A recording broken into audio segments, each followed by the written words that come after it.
Okay, periodic and aperiodic signals. Then the third category is your analog and digital signals. Analog and digital signals. Okay, and then there is your energy and power signals.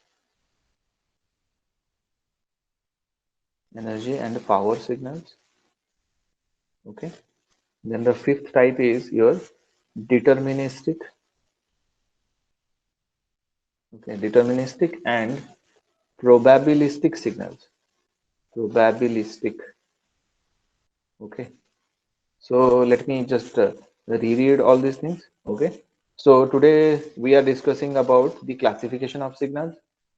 Okay, so the first category is obviously your continuous time signals and discrete time signals. Then the second category is obviously your periodic and aperiodic signals. Okay, so the third category is your analog and digital signals. And then there is your energy and power signals. Okay, and then there is your deterministic and probabilistic signals. One by one we will discuss what are these signals. Okay, so the first one is obviously the continuous time signals and the discrete time signals. So continuous time and your discrete time signals. Okay, so obviously as the name implies, you could just look at the name, continuous time. Try to understand this, continuous time and discrete time.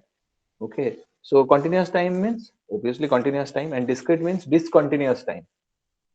Okay, that means the continuous time signal will be available all the time. For all values of small t, your continuous time signal is defined, while for all values of your small t, the discrete time signal is not defined. The discrete time signal is defined for specific values of time. Okay, so let us write the definition of the continuous time signal. Okay, so a signal that is specified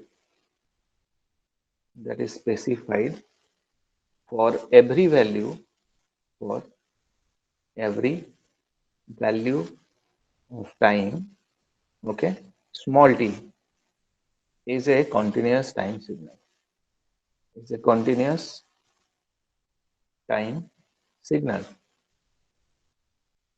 Okay, and similarly, a signal.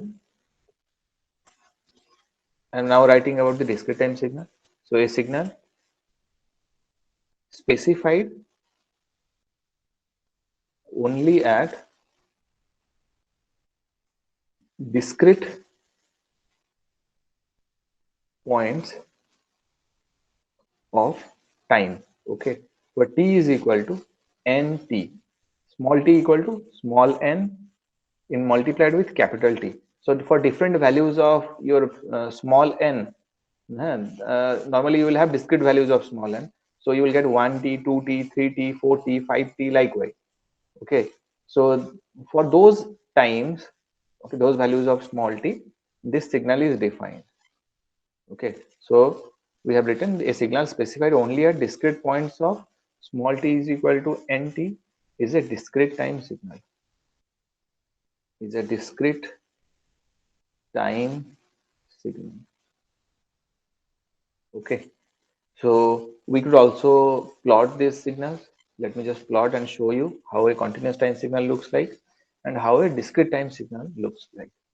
So a continuous time signal will be something like this. Like this is your g of t. So that means here you could see that for any value of small t, this g of t is defined. If I take, let's say, t is equal to 0.00000001 seconds, obviously at that time also we will get a amplitude here.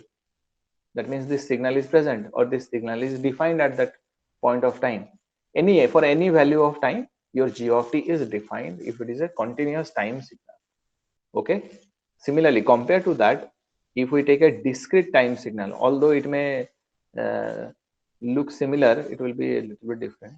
So example of a signal is like this. Okay, So whatever signal I have drawn on the left, I am trying to draw the same signal using discrete time signals. Okay, so it is defined like this: g of nt. Okay, g of nt. Here it will be your 1t, 2t, 3t, 4t, like this, 5t, in this way. Sometimes it is also represented as g of n, something like this also. Okay, so in that case, this 1t, 2t, all these things will be replaced by 1, 2, 3, 4, 5, 6, like that. Okay, so here you could see that this signal is only defined at particular instance of time. At 1t, this signal is defined. At 2t, this signal is defined. At 3t, 4t, at these points, this signal is defined. That means the signal is present. While if you take, let's say, 1.5t for time, for time, small t is equal to your 1.5t, then for that value of time, this signal is not defined at all, isn't it? So that kind of signal is called a discrete time signal. Okay, the real world signals are mostly continuous. You could just sample them and then you could get a discrete time signal. When you will be dealing with digital communication, at that time you will require this discrete time signal. Okay, so there is a process that is involved here. The name of that process is sampling. If you sample this signal, you will get this signal. Okay, you remember this, the name of this process, sampling. Okay, I hope you have understood what is a continuous time signal and discrete time signal, or any doubts here. If there is any doubt, you could ask me. The next category of signals are your analog and digital signals. Analog and digital signals.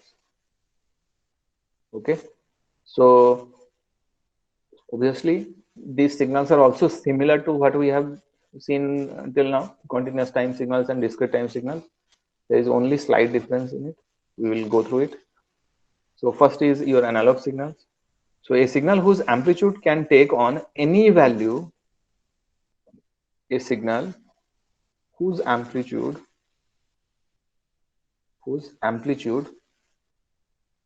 can take on any value in a continuous range,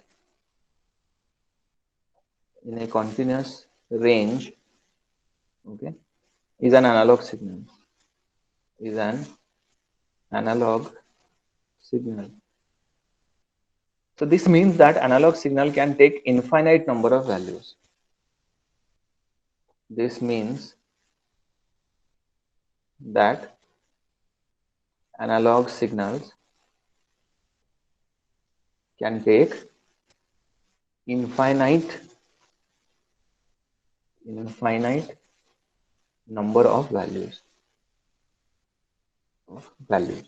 Okay. So these are quite similar to your continuous time signal. Analog signal and a continuous time signal are actually the same thing. Okay. While digital signal is a bit different, I will explain what it is. So digital signal. Okay. So a digital signal, on the other hand,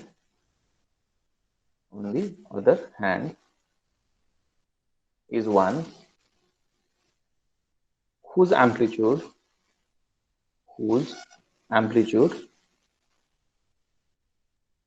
can take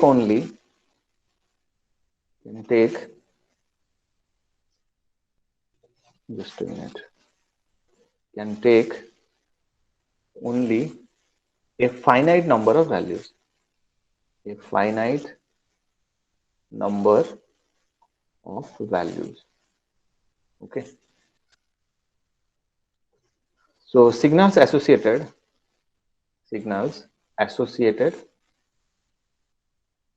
with your digital computer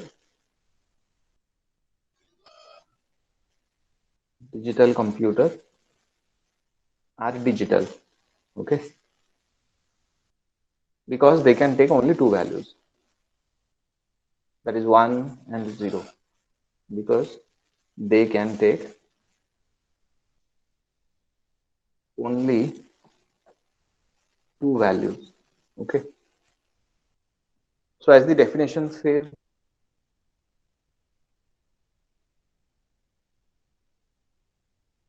is an analog signal. Okay. It can take any value. So then that means it consists of infinite number of values. And a digital signal, on the other hand, can only take a finite number of values. You could say your digital computer signal as your digital because it could have only two values. Let's say plus 5 volt, which is representing 1, and 0 volt, which is representing 0. Okay, these two samples are possible. That's why it is called your digital. So digital signals can take only specific, discrete number of values. Okay, specific number of values. Now they see, I had just a few minutes back explained that by using you have a continuous time signal. If you pass it through a switch, you will get discrete time signal, something like this. Okay. So what happens, if you directly want to store this discrete time signal into a digital computer, still you will have some difficulty. What is that difficulty? If we take different samples from this continuous time signal or this analog signal, again we will have infinite number of amplitude levels, because if you take samples from infinite number of values, obviously you will get a value from one of those infinite values, right? And if you want to encode such a signal, you will again require a code that has infinite number of codes, which is quite difficult. So what we could do is we could just round this, okay, this signal. We could just round this signal. Once you round this signal, okay, you will get rounding. I think you all understand. Suppose 1.51 is there, 5.23, something like this is there, and some, let's say 1.5003 is there, or let's say 1.512122, something like this is there. If we round all these, we could round it to 1.5, 1.5 and 1.5. So if we round these things, we will get specific amplitude levels. Okay. So once this process of rounding is done, we get your digital signal. Okay. So digital signals will have specific number of amplitude levels. They can take, like in digital, like in your binary, we have only two values, 1 or 0. Similarly, if we take, let's say, octal number system, it will have how many values? It will have 8 number of values. Okay. So 8 number of levels can also be there. That kind of signal could also be said to be digital. Okay. So specific number of amplitude levels are there, then it is called digital. You could say that this digital signal is a subset of that discrete time signal. Okay. So digital signal is a discrete time signal. Mind it, huh? Digital signal is a discrete time signal. Okay. Whereas the other way, it is not true. That means all discrete time signals are not digital signals. Okay. So discrete time signals still could have continuous amplitude levels. They need to be rounded to convert it into digital signal. That is the thing. Got it?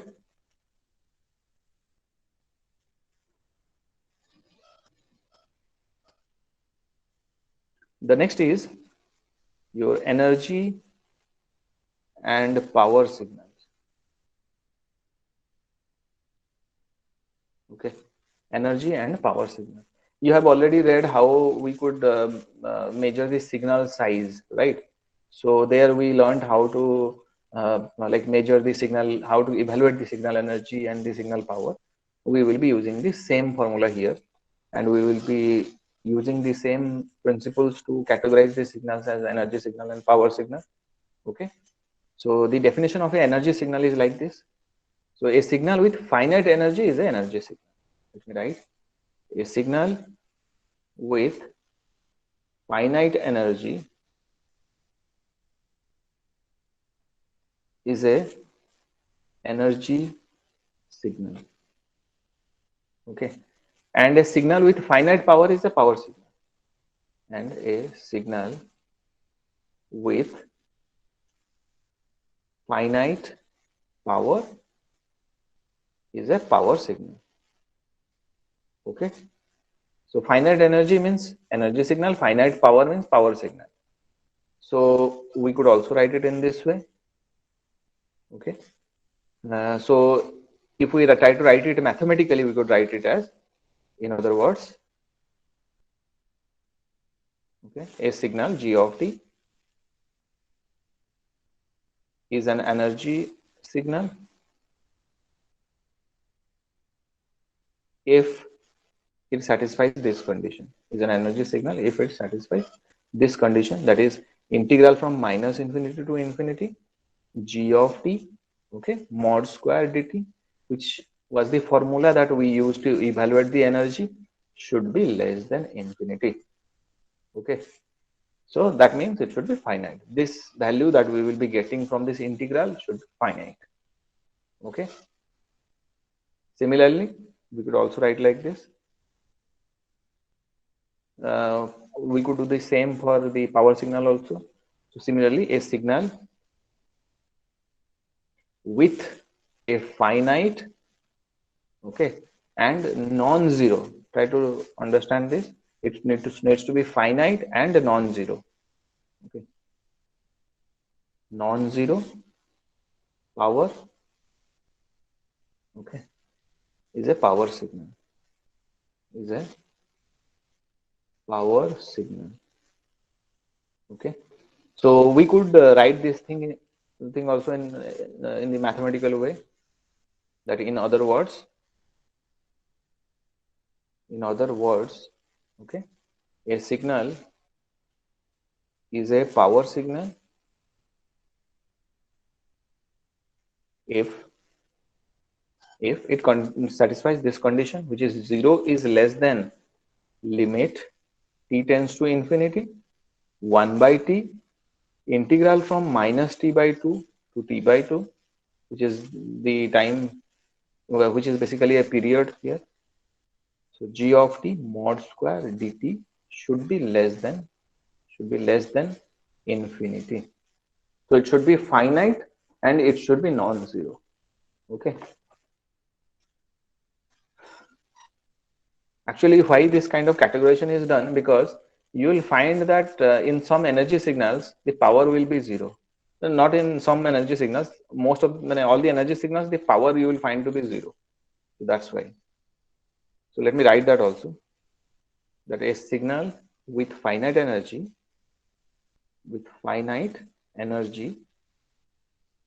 has zero power. So once you have evaluated the power, the energy, you could always find the power. You should always find the power.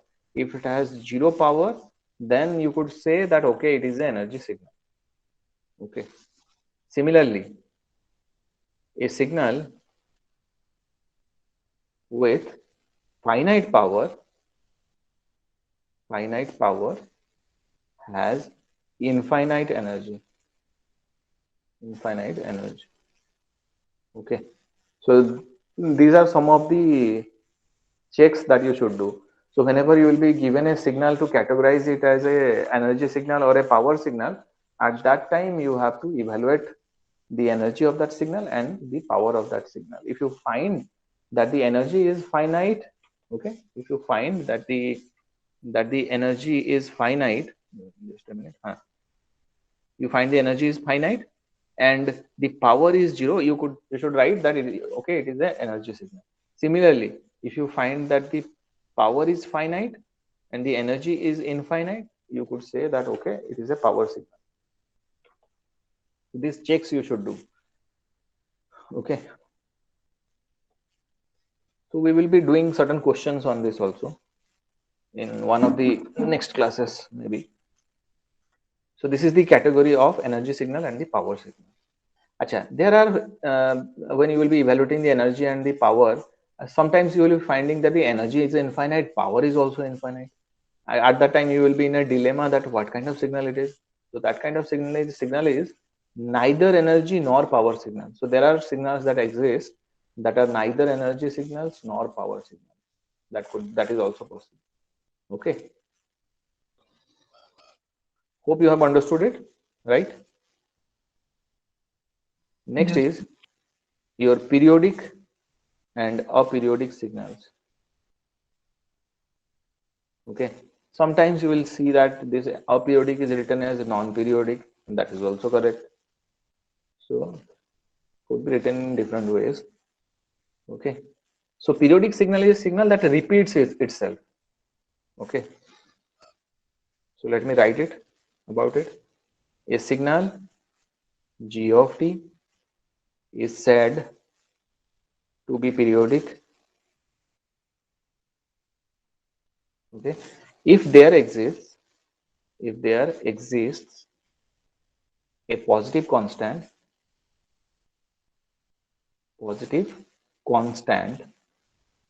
okay, we have named that t0, such that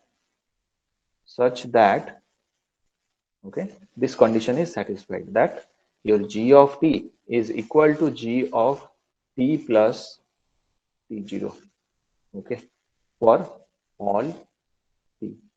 So this condition needs to be satisfied. So a signal is said to be periodic if there exists a positive constant, which we have denoted as t0, okay, such that your g of t is equal to g of t plus t0. Okay, now put 0 in place of that t0. You will get all g of t is equal to t plus t0, isn't it? So 0 is not valid. Okay, 0 is not valid. That's why. So it should be a positive value, and it should be non-zero. Try to understand this. It should be non-zero. If it is 0, then it's not periodic. That's why we have not taken 0 into consideration, because if we put 0 there, everything will be periodic. So the smallest value, let me write that, the smallest value of t0 that satisfies the periodicity condition,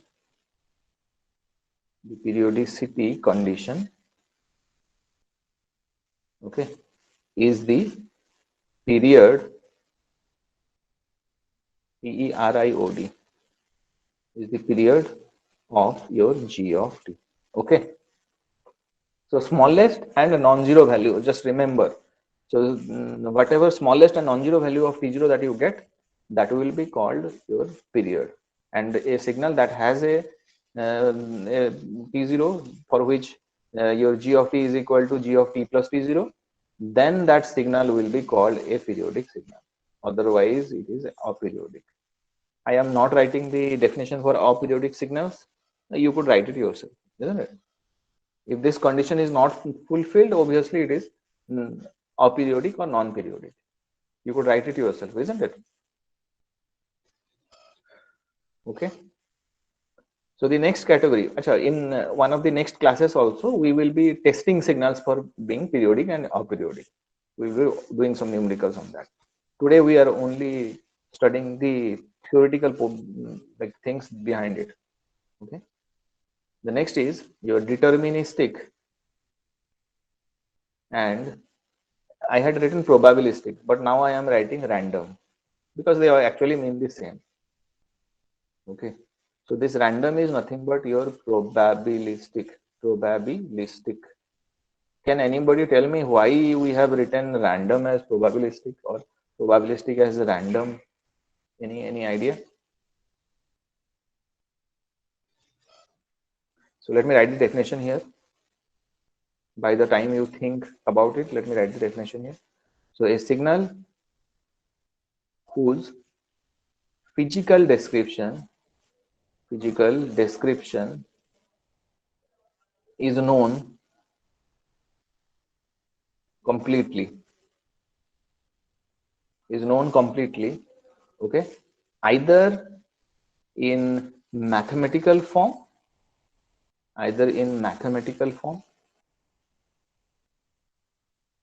or graphical form, okay, is a deterministic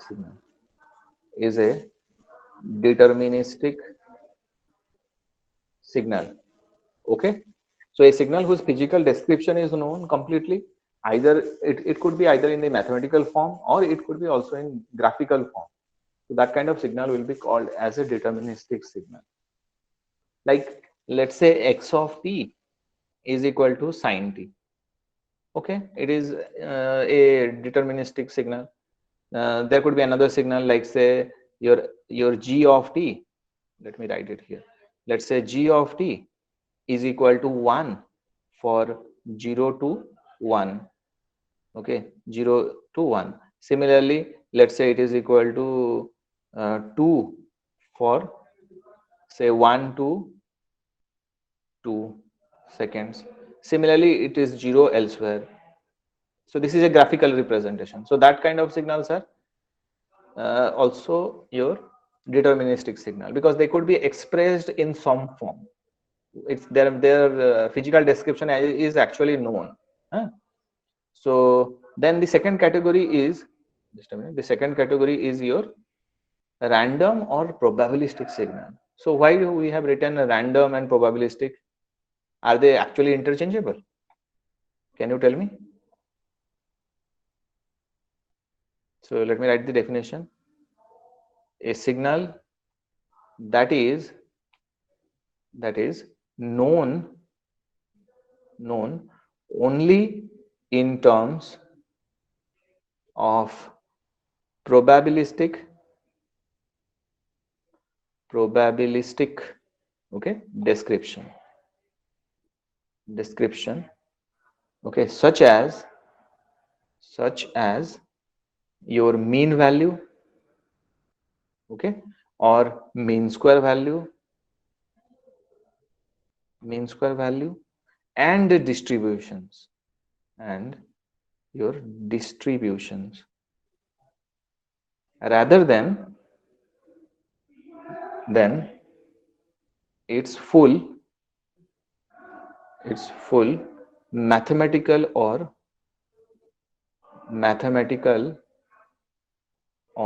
graphical description. Is a random signal or a probabilistic signal. Okay,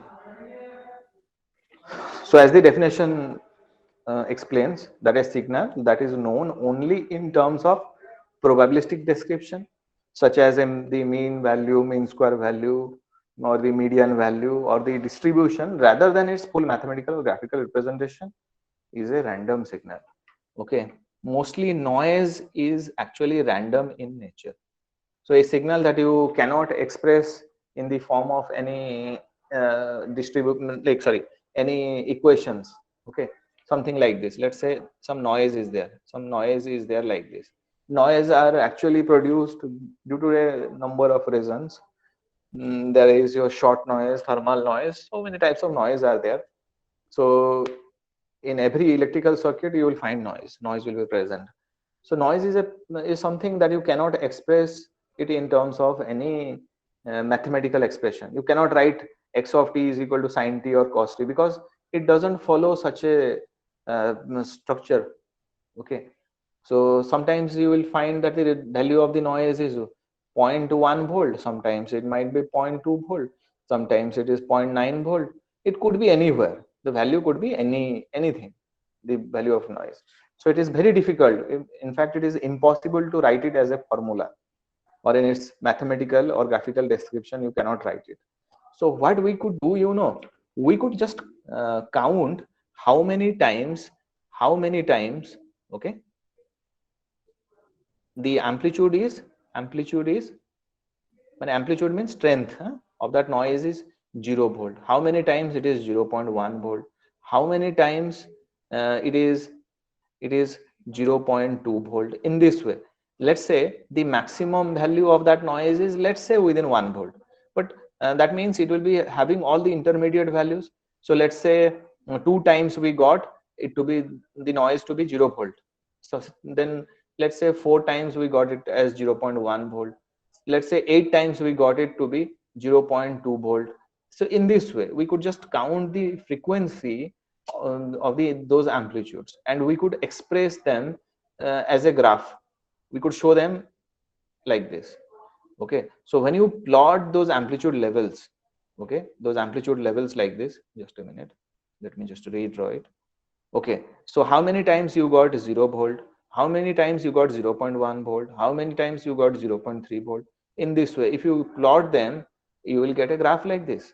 And if you try to connect these lines, you will find that you will be getting a curve like this. So this curve that you are getting is the distribution. Okay, so I think you must have read about Gaussian distribution, Rayleigh's distribution, okay, and the Ricean distribution in your mathematics. The only reason for teaching you those distribution is that you will be able to understand the randomness.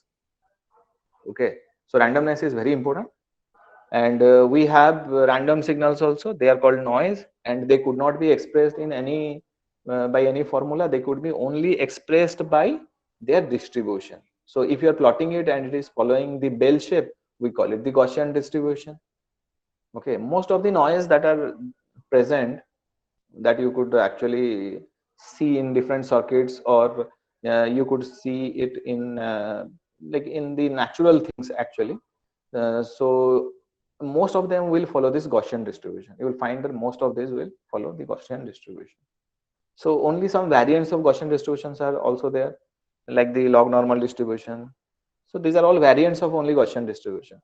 So most of the things are actually Gaussian. Most of the random things are actually Gaussian. If you try to find out how much marks you have scored or how much CGPA all of you have. So let's say how many of you are having, let's say 4 CGPA, how many of you are having 5 CGPA, how many of you are having 6 CGPA, and the intermediate CGPAs also, how many of you are having 6.5 CGPA. If we go on counting those and we plot them as a graph, you will be astonished to find that it will be following a Gaussian distribution like this.